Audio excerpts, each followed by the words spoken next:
Hi, my name is Paddy Hirsch. I'm a senior editor at Marketplace. Today I want to talk about derivatives. Anyone who's been reading business news or listening to it on the radio will have been hearing about this enormous market in derivatives that threatens to drag the whole financial system down. So of course the question arises, well, what exactly is this derivative that everyone's talking about? Well, there's good news and bad news. The good news is that a derivative is at its essence a very simple concept. But the bad news is that it sort of encompasses this enormous world of financial instruments. So each derivative is kind of slightly different, although it does have a single kind of binding element that makes it similar. So what exactly is a derivative? Let's see if we can spell out as simply as possible. Okay, so here's a simple example, and it's based around our good friend Terry. Remember him? Here he is. Now Terry is Terry McLeod, his name is. He's actually the head of the Clan McLeod. Okay, and every year at around Thanksgiving, the clan descends on Terry's home. We're talking about hundreds of people, and he has to buy turkeys to feed them all. Usually costs them about 20 turkeys. Okay, we're talking big old turkeys there.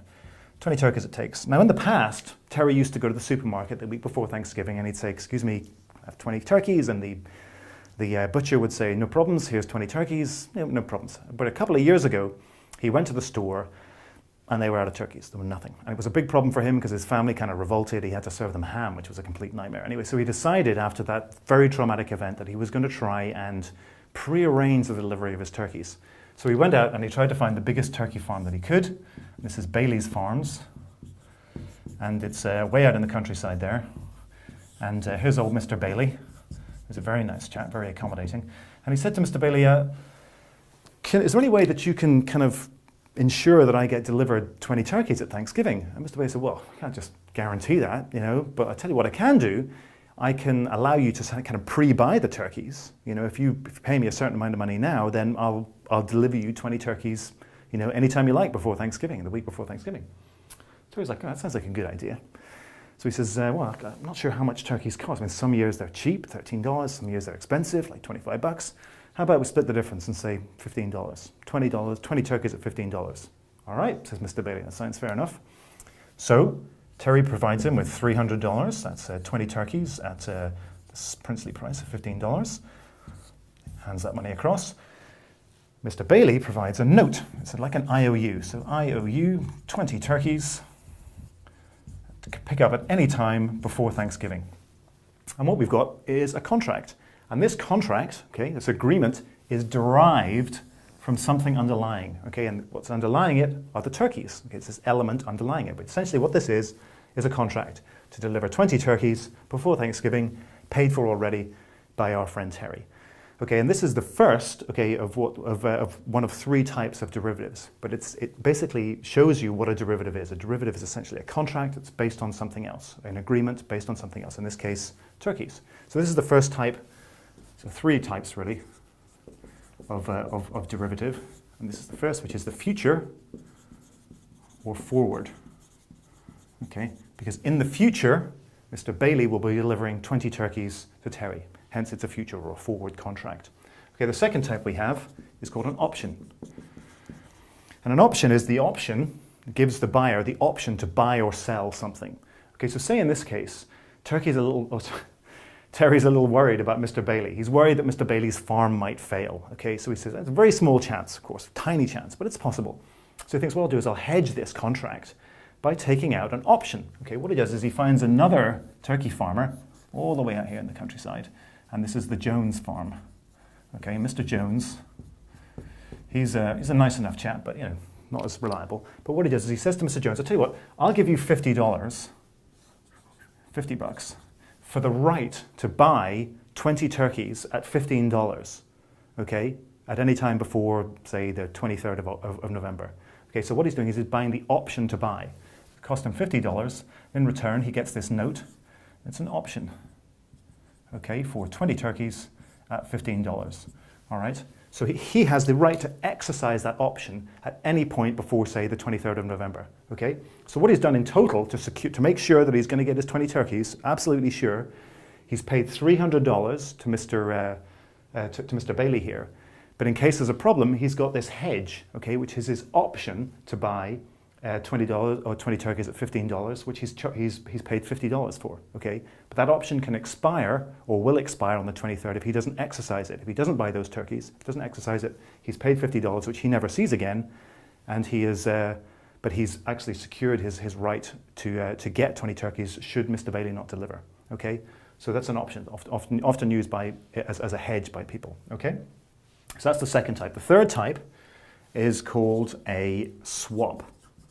Okay, and that's when you have, say, an instrument that has a floating interest rate. So month to month, depending on where the underlying interest rate is, say LIBOR or whatever, you don't know what the interest rate is going to be on the loan that you have or the bond. And what a lot of people like to do is they like to take that floating rate where there's uncertainty and swap it for a fixed rate.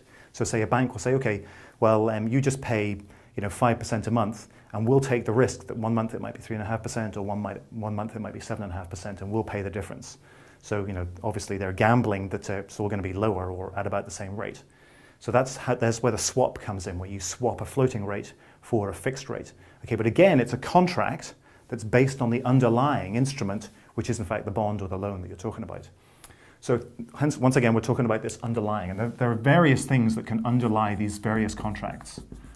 Okay, whoops, underlying, okay, whoops, NG, I can't even spell. So what have we got underlying? Well, in this case, we've got turkeys, and turkeys are a commodity. Okay, and commodities can include gold, silver, soybeans, wheat, whatever. In the swap case, the underlying was an interest rate. And interest rates, in fact, are one of the biggest underlyings in the business of derivatives. So interest rates. What else have you got? Well, you've got we have credit derivatives, credit default swaps. So credit is an underlying. What else have we got? We can have foreign exchange. Forex, we can have the weather. Okay, we've got the weathers in there. Equities, mortgages, and on and on and on and on. There's all sorts of things that you can have as your underlying instrument in your derivative. But essentially, once again, all the derivative is this contract that's written based on the underlying. And here's the great thing about derivatives. Because of this contract, you can trade them. Okay, and derivatives are traded in two places. They're either traded on an exchange. Okay, so traded on an exchange, kind of like the exchanges in Japan, or the exchanges, or the S&P 500, or any of these exchanges, or they can be traded over the counter. And the over the counter case is whenever it's an agreement between one person and another. So in an exchange, you have this exchange that's working where you use the exchange to trade through, and you can see the prices listed. In an over the counter market, it's just an agreement. In this case, it's an agreement between Terry and Mr. Bailey. In this case, an agreement between Terry and Mr. Jones. Now, how does this trade? Well, say for example, Terry's grandmother gets sick in Canada, and he decides to go to Canada, and he has to bail on the whole Thanksgiving thing. He can't have the Clan MacLeod at his house. What does he do? Well, he cancels it. Obviously, everyone gets irritated at him. But the worst thing is he's paid $300 for these turkeys. But he can trade this note. He can go to his neighbor and say, look, the week before Thanksgiving, and say, look, I need to sell this. I've got these turkeys coming, but I can't use them. Can you use them? And the neighbor might say, okay, well, yeah, I can use them. I'll pay you $150 for it. Okay, so clearly he's losing money on the deal. But on the other hand, he might go to his neighbor and say, if there's a problem with turkey supply that year, as there was the year that he went to the supermarket, he can go to his neighbor and he can say, there's not very many turkeys this year. How about I sell you these 20 turkeys, I give you this note for these 20 turkeys, and you can pay me $400 for it. And the guy might say, absolutely, because then he can go to the supermarket and sell them for even more, okay, because there's so much demand. So in that case, Terry can he can actually trade his note, his contract, for more than its face value at $300. And that's what happens with these contracts, is that most of the people who are trading them aren't really interested in what's underlying at all. They aren't interested in the interest rates. They aren't interested in the commodities. They're interested in the contract and the fact that they can trade that contract up or trade that contract down. So what's the problem with this? Why are people worried about it? Well, basically two reasons. Firstly, because people use leverage when they're using derivatives, okay, which means you're using borrowed money, which means that if the price of the contract goes up, then you make money. There's no problems. But if the price of the contract goes down, it means you can lose all of your money because you've borrowed a whole bunch. It means you can lose all of your principal very, very quickly. The second is because of the counterparty risk. We talked about Mr. Bailey's problems here. Clearly, Terry is not a risk to Mr. Bailey because Mr. Bailey's already got his $300, so that counterparty is taken care of. But Mr. Bailey is a risk to Terry, which is why he took out this option, because if Mr. Bailey has a problem or his farm goes under, it means that Terry's got this note for 20 turkeys. He's got to feed 200 people. Okay, he's got no turkeys coming in because Mr. Bailey's not going to be supplying him. Perhaps he hasn't covered himself with an option. In that situation, that counterparty risk has caught Terry, and that means it's going to leave him very badly. needing a Thanksgiving drink.